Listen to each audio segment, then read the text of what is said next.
wiil ayaa u qortay gabar codsi xiriir ama arji waxaa tiraahdaba.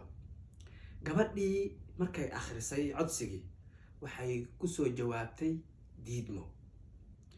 wiilka asxaabtii ka agdhaweyd oo arrinka ogeyd ayaa tiri reebelo waa maxay buuq iyo fakar iyo walwal midna kaama muuqda.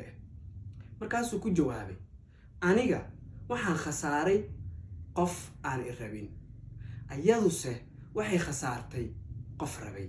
waxaa hubaal ah in diidmadu xanuun badan tahay, adag tahayna in lagu qaabilo qalbi ballaarni.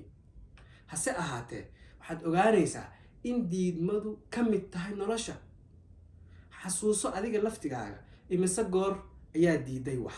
marka diidmo lagala hor yimaado codsi aad jaamacad u gudbisatay, shaqo, sharci